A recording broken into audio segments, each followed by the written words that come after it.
മുതലാളി, ഇവൻ ബാബു. ചെറുപ്പത്തിൽ നമ്മളെ കൊപ്പരക്കളത്തിൽ നിന്നുവാ. കാക്കയാത്ത കണ്ടിട്ടുണ്ട്. എന്താ? വീട്ടിലേക്ക് ഒരാളെ വേണമെന്ന് പറഞ്ഞിരുന്നു. നാളെ തൊട്ട് അയച്ചോളൂ.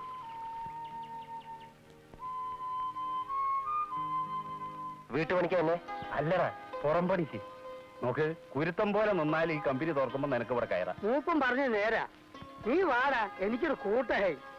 അല്ല, നാളെ മുതൽക്ക് ഈ പോവൂ. പിന്നെ നീ കേടി ഹൗസിൽ കണ്ടോ? അവന് ജയിലിൽ നിന്ന് വിട്ടു. എപ്പോ? ഇന്ന് കാലത്ത് അവൻ കണ്ണൂരിന്ന് വന്നത്. ഇന്ന് രാത്രി നമുക്കൊന്ന് കൂടണം. പിന്നെ നീ വാസുവിനെ കണ്ട് വിവരം പറഞ്ഞേ.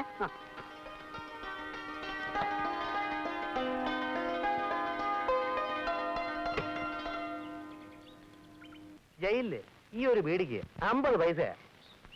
കഞ്ചാവിനാണെങ്കിൽ 1-2 രൂപ കൊടുക്കണം. ജയിലില് കഞ്ചാവോ? കാശ് കൊടുത്താൽ അവിടെ എന്തും കിട്ടും. എന്നെ പോലെ കുത്തുകേസ് പ്രതികൾക്ക് കിഴിവുണ്ട്.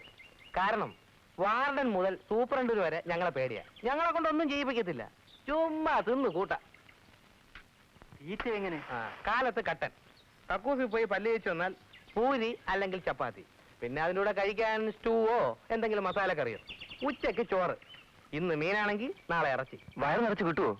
ഇഷ്ടം പോലെ. ഇവിടത്തേക്കാൾ ജോലിയാണ് ജയിലില്. എന്താ സംശയം? ഒരു കുത്ത് നടത്തി നീയും ജയിലിൽ പോയി നോക്ക്. നീയൊക്കെ ക്ഷീണിച്ചു പോയല്ലോ വാസു. ക്ഷീണം തീർക്കാൻ സ്ഥിതിക്കാനെ കാത്തിരിക്കുക. കൈ കാശൊന്നുമില്ല. കേസിന് വേണ്ടി ഞാൻ കുറെ ചെലവിട്ടതാ. കണക്കൊക്കെ പിന്നെ പറയാം. ഉണ്ടെങ്കിൽ ഒരു 100 രൂപ. ഈ കണക്കിന് നീ അവിടെ തന്നെ കിടന്നാ മതിയായിരുന്നു. പപ്പു വരാന്ന് പറഞ്ഞു. ചാർലിയും കൂട്ടണം. എല്ലാരും വരി, നമുക്കിന്ന് ജോളിയാവണം. ആടി ഇടി കുടി പേടി.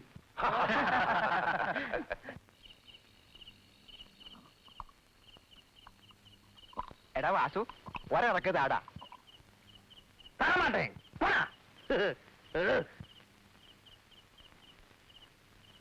அப்பொண்ணே நீங்கள் இந்த அநியாயத்தை பார்க்கவில்லையா? இந்த தீவட்டி கொள்ளைக்காரனிலிருந்தும் மக்களை காப்பாற்றுங்கள் அரசே.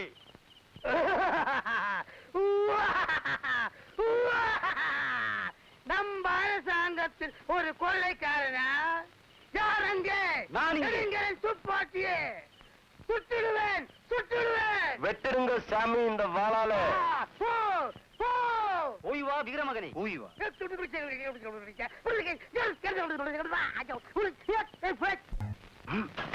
എടാ ബാബു, നീ ഇങ്ങനെ വാശി പിടിച്ച് വെട്ടി നുറുക്കിയാലേ പണി കൂടും. ഇത് തീർത്താ പട്ടിയെ കുളിപ്പിക്കാൻ പറയും, അല്ലെങ്കിൽ ടാങ്ക് കഴുകാൻ പറയും. ഇവിടെ ആരും വെറുതെ ഇരിക്കുന്ന അയമ കണ്ടുകൂടാ. എനിക്ക് ജോലി ചെയ്യുന്നതാ ഇഷ്ടം. എന്നാ നോക്കിക്കോ. പുതുക്കത്തിൽ ഞാനും അങ്ങനെ തന്നെയൊക്കെ ആയിരുന്നു. ഇപ്പൊ ഓടി തളർന്നുപോയി. കമ്പനി, ബാങ്ക്, ടൂറ്, പാർട്ടി, നേരം വെളുക്കുന്ന വരെ മുതലാളിമാര് തിന്നും കുടിച്ചും അകത്തങ്ങനെ ഇരിക്കും. നമ്മൾ ഉറക്കൊഴിഞ്ഞ് പുറത്ത് ഇങ്ങനെ ഇരിക്കുക. എപ്പോഴിറങ്ങി വരിക എന്നുള്ള അറിയില്ലല്ലോ.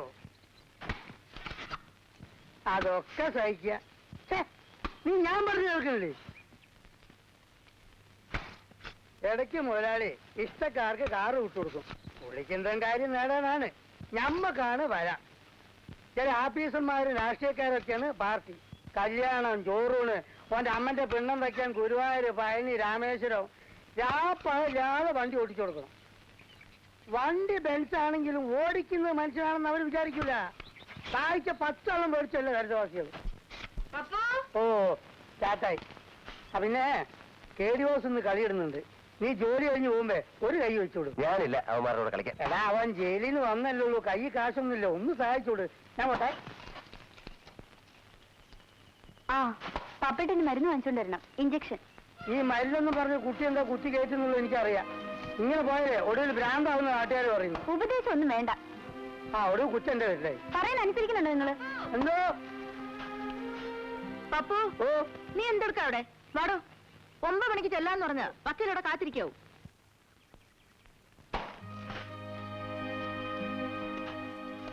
ഇയാളോട് പുതിയതായി ജോലിക്ക് വന്ന ആളാണോ? അതെ. എന്താ പേര്? ബാബു. ഞാൻ രതി, ദാസപ്പുങ്ങാലയുടെ മോളാ.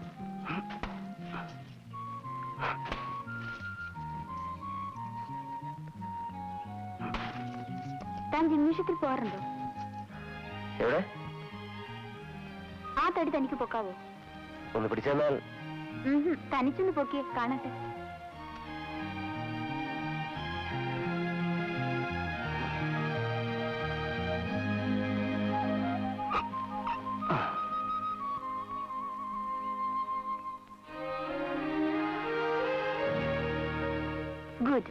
ഇനി ഒന്ന് തിരിഞ്ഞേ.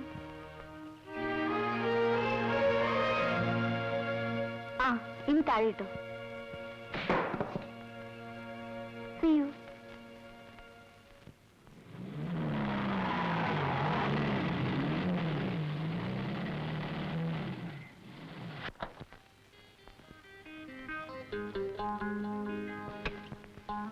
കുറുപ്പേ, എന്തോ? ആ സാക്ഷികളെല്ലാം പഠിപ്പിച്ചോ? കേസ് ഫയൽ ആ നോക്കാം. സോറി അലക്സ്, ഞാൻ അല്പം വൈകി. That's all right. Come on. ആ കുറുപ്പേ, എന്തോ? ചേച്ചിയോട് ഒരു കാപ്പിയോട് തരാൻ പറയോ? ഓ. കം.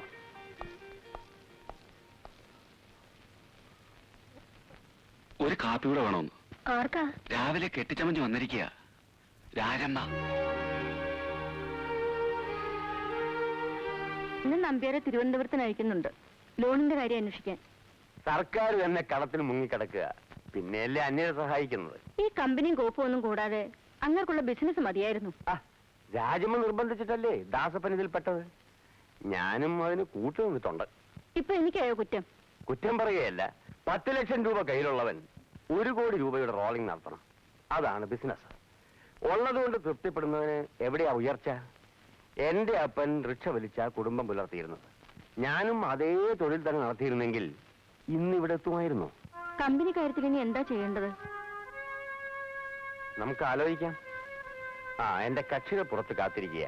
ഓ, കക്ഷികള് ഇരിക്കുന്നേ, പറയട്ടെ.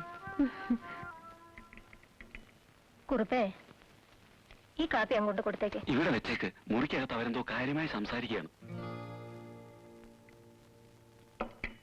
എനിക്കറിയാമല്ലോ, ഹോട്ടലും ഈ സ്വത്തുക്കളിലധികവും എന്റെ ഭാര്യ സാറയുടെ വകയായിരുന്നു. അവൾ മരിക്കുന്നതിന് മുൻപ് മുഴുവനും മകളുടെ പേർക്കാണ് എഴുതി വെച്ചത്. എനിക്ക് പെട്ടെന്നൊന്നും ചെയ്യാൻ പറ്റില്ല. ഇല്ലെങ്കിൽ എന്റെ രാജമ്മയെ ഞാൻ സഹായിക്കില്ലേ? അതെനിക്കറിയാം, പക്ഷേ വിഷമിക്കാതെ, അടുത്ത ആഴ്ച നീന വരും. ബാംഗ്ലൂരെ പഠിപ്പ് നിർത്തി ഞാൻ അവളെ ഇങ്ങോട്ട് കൊണ്ടുവരിക, എന്റെ കൂടെ താമസിപ്പിക്കാം. എന്താ ഇങ്ങനെ ഒരു തീരുമാനം പെട്ടെന്ന്? ഇതുവരെ അവൾ മൈനറായിരുന്നു. ഇപ്പോൾ അവൾക്ക് പ്രായപൂർത്തിയായി.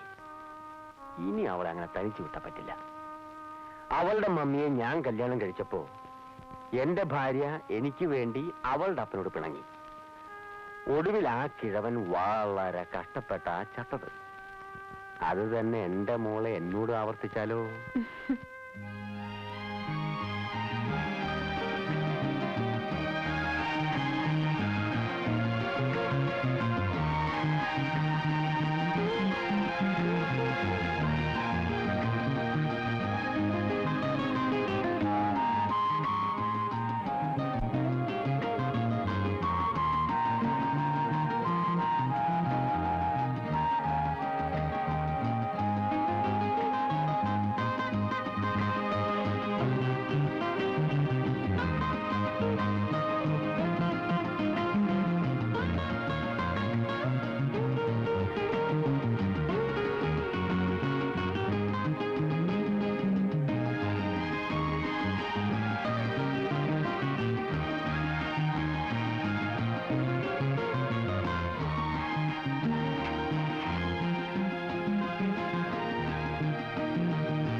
എന്താ ഇത്?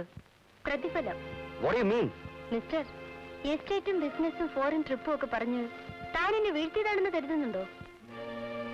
കാണാൻ കൊള്ളാവുന്ന കരുത്തുള്ളൊരു ചെറുപ്പക്കാരനെ വളച്ചെടുക്കാൻ ഞാനതൊക്കെ വിശ്വസിച്ചു നടിക്കുകയായിരുന്നു. താൻ ഈ ഹോട്ടലിൽ എന്ത് ചെയ്യുന്നു എന്ന് എനിക്കറിയാം, എത്ര ശമ്പളം വാങ്ങിക്കുന്നുണ്ടെന്നും.